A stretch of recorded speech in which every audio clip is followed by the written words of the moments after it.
Ethiopia's Tigray rebels say they are ready for a ceasefire and African Union-led peace talks. If the promise is adhered to, this will end almost 2 years of brutal warfare. For more on this, I'm joined by Gideon Chitanga, a research associate at the Wits University's African Center for the Study of the United States. Very good afternoon to you. Thanks for joining us, Gideon. Before we perhaps get to the crux of the matter, perhaps paint a picture of the extent of fighting, which has raged on for several fronts in northern Ethiopia since hostilities resumed. I think the conditions for the citizens of Ethiopia are terrible. What we understand is that the TPLF deployed its a military wing or its a guerrilla type of army 2 years back, and then the government responded by deploying the formal military structures. But on top of the formal military structures, we understand now that you also get ethnic militias who are involved and other forms of informal militants from both sides. And this has resulted in extreme violation of human rights, the displacement of almost 2.3 million people, mostly from the Tigray region, but also broadly other Ethiopians who are affected. I think in the past few months, the government blocked, and there's a dispute whether it's a deliberate blockade as a tactical initiative from the side of the government to weaken the TPLF, but they blocked the Tigray region, and flights were not allowed in, roads were blocked, communication was cut off, and I'm talking about internet, telephonic systems, banks were closed, humanitarian aid was blocked. So this has created, I think, an extremely desperate situation. There are reports of violation of women and children. There are women who are not going to school. Children not going to school. There is no food, water, basic amenities like medication. So you think as a citizen of Ethiopia how the situation would be, considering that this is just part of a region of the country. And although Ethiopia is a federal kind of state where in particular ethnic groups tend to occupy particular regions, but I think that there's also a general trend where people would live in different parts, and it is such a painful experience. The Secretary General of the United Nations, who is Tigrayan, I think, dramatized the state of conditions in the Tigray region by saying that he cannot even send money from abroad to his relatives who are starving in this region, who don't have access to medical supplies. Children are not going to school, and this is how bad it is. He went even as far as making a very strong claim that maybe the international community is ignoring the conflict in Tigray, in Ethiopia, simply because of the color of the skin, simply because it is a conflict in Africa, if we consider how the international community have responded to the Ukrainian situation.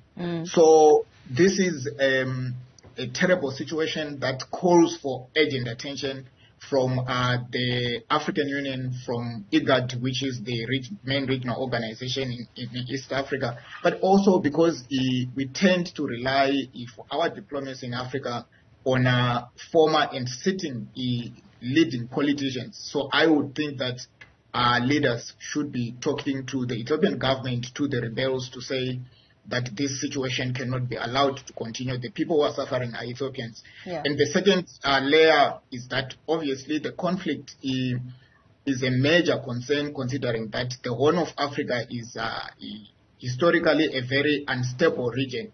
So if this situation persists, there is a risk that other countries might be involved. So a domestic conflict could be inflamed into a regional conflict, or at least could draw in other countries. I understand that an aeroplane, a military aeroplane from Sudan was shot in Ethiopia, and the government put up a statement to say that they suspected that the aeroplane was supplying arms to the rebels. So you see how delicate the conflict is.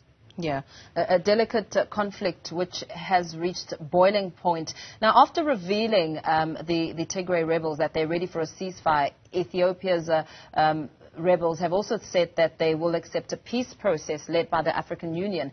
Is this it? Could it remove the obstacles to negotiations with the government to essentially end the almost 2 years of brutal warfare? I think this is a major concession from both parties.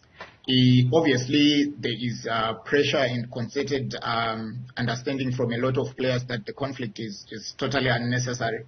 The issues at stake are things that could be negotiated, and a peaceful trajectory could be agreed upon.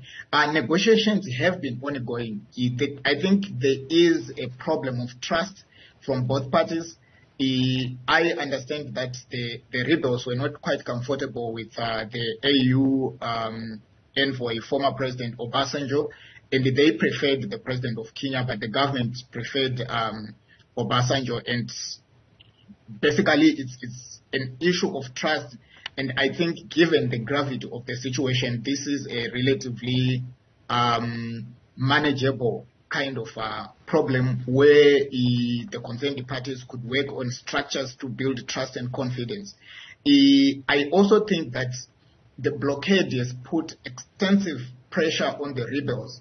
They find themselves without so many options to maneuver, and they have two options: either to continue fighting a war which they find themselves increasingly isolated and on a retreat, but subject their people to a lot of suffering.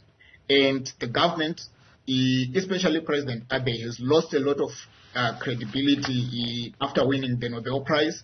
Ethiopia's economy was growing, but it has since slowed down because of a couple of factors, COVID included.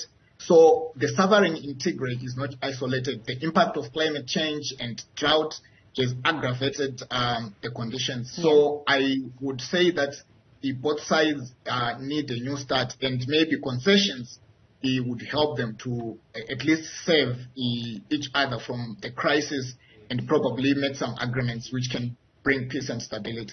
Now, with the issue of trust being quite important to perhaps extend on, how viable will the AU's role be in achieving an indeed credible, peaceful process and transition?